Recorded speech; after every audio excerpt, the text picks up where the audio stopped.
ሰላም ጤና ይስጥልኝ አድማጭና ተከታታዮች የካቲት 11 ቀን 2018 ዓ.ም የዕለቱን አዳዲስ መረጃዎችን ይዤላችሁ መጥቻለሁ። ከዛ በፊት ግን አርዕስቶቹን ላስደምጣችሁ። ጋይንት ላይ የታቀደው የጽንፈኛው ቡድንና የላኪዎቹ ህልም በአገር መከላከያ ሰራዊት ክንድ መምከኑ ተሰምቷል። እንዲሁም በአሸባሪ ኦነግ ሸኔ ላይ የሚወሰደው ወታደራዊ እርምጃ ግለቱን ጠብቆ መቀጠሉንም ተሰምቷል። ትግራይ ክልል በህጻጽ ከ330 በላይ ባድዋ ደግሞ ከ125 ተፈናቃዮች ህይወታቸው ማለፉን አዲስ ስታንዳርድ ባወጣው መግለጫም አስነብቧል። ዝርዝር መረጃ አብረን የምናያቸው ነው የሚሆነው። እስከ ዝግጅታችን ፍጻሜ ድረስ አብራችሁን ቆዩ። በቅድሚያው ወደምናየው ዝርዝር መረጃችን ስናልፍ ትግራይ ክልል በህጻጽ ከ330 በላይ ባድዋ ደግሞ ከ125 ተፈናቃዮች ህይወታቸው ማለፉ ተሰምቷል። በህጻጽ መጠለያ ጣቢያ ከ330 በላይ ባድዋ ደግሞ ከ125 ተፈናቃዮች ህይወታቸው ማለፉ የተነገረ ሲሆን አስተባባሪዎቹ ሰብአዊ ቀውሱ እየተባባሰ መሆኑንም አስጠንቅቀዋል። በትግራይ ክልል በሚገኙ የህጻጽ ተፈናቃዮች መጠለያ ጣቢያ ከግንቦት ወር 2017 ጀምሮ ቢያንስ 333 ተፈናቃዮች በረሃብና በመድኃኒት እጥረት ምክንያት መሞታቸው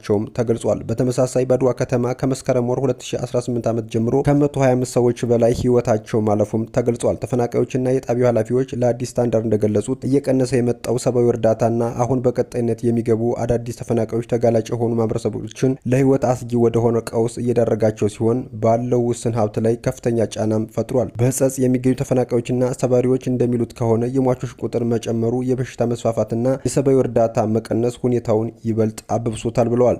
የህጸጽ ተፈናቃዮች መጠለያ አስተባባሪ አቶ አብርሃ መብራቱ በህጸጽ ያለው ሁኔታ ለመረዳት በአይን ማየት ያስፈልጋል። ቀደም ሲል ጥሩ ጅማሮች የነበሩ ቢሆንም አሁን ግን ተቋርጧል። ሰዎች እየደከሙና እየሞቱ ነው ሲሉም መልእክታቸውን አስተላልፈዋል። በአሸባሪ ኦነግ ሸኔ ላይ የሚወሰደው ወታደራዊ እርምጃ ግለቱን ጠብቆ መቀጠሉም ተሰምቷል። በዳሎል ማዕከላዊ ጋሻ ኮር አይበገሬ ክፍለ ጦር ከሰሞኑ ባደረገው የጸረ ሽምቅ ስምሪት ሸማቂ የኦነግ ሸኔ አሸባሪ ቡድን መደምሰሱን የክፍለ ጦሩ ምክትል አዛዥ ኮሎኔል ወልደ ገብረ ብርሃን ገልጸዋል። ክፍለ ጦሩ የህዝቦችን ስቃይና መከራ በማስቀረት አካባቢው እፎይታ እንዲያገኝና የእናቶችን እንባ እንዲታበስ ጸረ ህዝባችንን ተከታትሎ የማደን ተግባሩን ከመቼውም ጊዜ በላይ አጠናክሮ መቀጠሉንም ተናግረዋል። ከፍተኛ መኮንኑ እንዳሉት በደቡብ ምዕራብ ሸዋ ዞን መሊማ ወረዳ አለኔ የሸንኮራ ቀበሌ ውስጥ ሲንቀሳቀስና ህዝብን እየዘረፈ ለስቃይ ሲዳርግ የኖረው የኦነግ ሸኔ ቡድን ከሰሞኑ በተወሰደበት የማያዳግም እርምጃ አብዛኛው ኃይሉ ሲደመሰስ፣ ቀሪዎቹ ከነመሳሪያቸውም ተማርከዋል ብሏል። አይበገሬ ክፍለ ጦሩ የተሰጠውን ሀገራዊ ተልዕኮ በአይበገሬነት በታማኝነትና በቅነት እየተወጣ መሆኑን የጠቀሱት ኮሎኔሉ ለሰላምና ደህንነት መረጋገጥ እንደ ወታደር በማንኛውም ጊዜና ቦታ ሁኔታ ሳይገድበን ለቆምንለት ዓላማ አስፈላጊውን ሁሉ መስዋዕትነት ለመክፈል ዛሬም ነገም ዝግጁ ነን ሲሉ መልእክታቸውን አስተላልፈዋል። ጋይንት ላይ የታቀደው የጽንፈኛው ቡድንና የላኪዎቹ ህልም በአገር መከላከያ ሰራዊት መምከኑም ተሰምቷል። የኢትዮጵያ ታሪካዊ ጠላቶች የሰጡትን የጥፋት ተልዕኮ ተሸክሞ ወደ ጋይንት የመጣው የጽንፈኛ ቡድን በአገር መከላከያ ሰራዊትና በክልሉ የጸጥታ አባላት እርምጃ ተወስዶበታል። በአካባቢው ህግ በማስከበር ላይ የሚገኘው የአገር መከላከያ ሰራዊት አመራር ኮሎኔል አለም የታደለ ጽንፈኛ ቡድን ለህዝብና ለሀገር የማያስብ ይልቁንም የኢትዮጵያን ጠል የሆኑ የላኪዎችን አጀንዳ ተሸክሞ ክልሉን ለማተራመስ እየሞከረ ነው ያለውም ብለዋል። ከሰሞኑ ወደ ደቡብ ጎንደር ዞን ዘልቆ በመግባት የህዝብ መገልገያ ንብረቶችን በመዝረፍና በማቃጠል የተለመደ ድርጊቱን ለመፈጸም ሙከራ አድርጓል ነው ያሉት። ይሁን እንጂ የአገር መከላከያ ሰራዊት በዚህ ቡድን ላይ አፋጣኝ እርምጃ በመውሰድ የአካባቢውን ሰላም እያስጠበቀ ነው ብለዋል። ጋይንት ላይ የታቀደው የጽንፈኛ ቡድንና የላኪዎቹ ህልም በሀገር መከላከያ ሰራዊት ክንዱ መክኗል ነው ያሉት። መከላከያ ሰራዊቱ ጥፋተኞችን ተከታትሎ በመያዝ ህግ ያስከብራል። ሀገር ጠላቶች ጋር ወግነው ህዝብን ለማዋረድ የሚንቀሳቀሱትን ሁሉ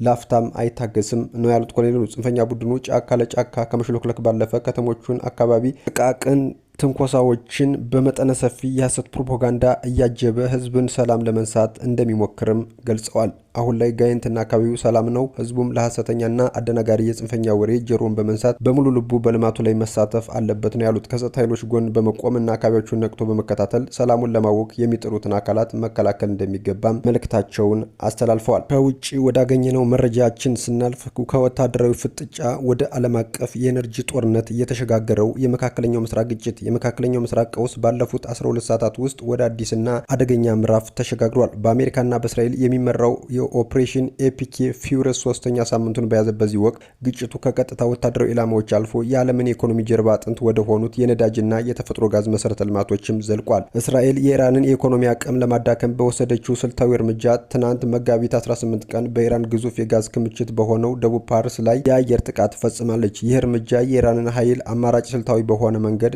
መምታትና ሀገሪቱ የኃይል ሉዓላዊነት ማሳጣት እንቅስቃሴ አካል ተደርጎም ይወሰዳል። ኢራን በእስራኤል ለተፈጸመባት ጥቃት በሰጠችው ምላሽ ጥቃቱን ወደ ባህረ ሰላጤው ሀገራት አስፍታለች። በዚህም በዓለም ግዙፍ የተፈጥሮ ጋዝ ማዕከል በሆነው የኳታር ራስ ላይ ጥቃት የሰነዘረች ሲሆን በተመሳሳይ ሁኔታ በሳውዲ አረቢያ የሚገኙ ኃይል ማመንጫና ማጣሪያ ጣቢያዎች ላይ ያነጣጠሩ ጥቃቶችን መፈጸሟ ተዘግቧል። ይህም ኢራን የኔ ኃይል ዋስትና ካጣው ቀጠናውም አያገኝም የሚል መልእክት እያስተላለፈች መሆኑንም ያሳያል ተብሏል። አድማጭና ተከታታዮች ለሰዓቱ ይዤላችሁ የመጣው አዳዲስ መረጃን ይመስላል። በሌሎች አዳዲስ መረጃዎች እመለሳለሁ። እስከዚያው ግን መልካም ቆይታ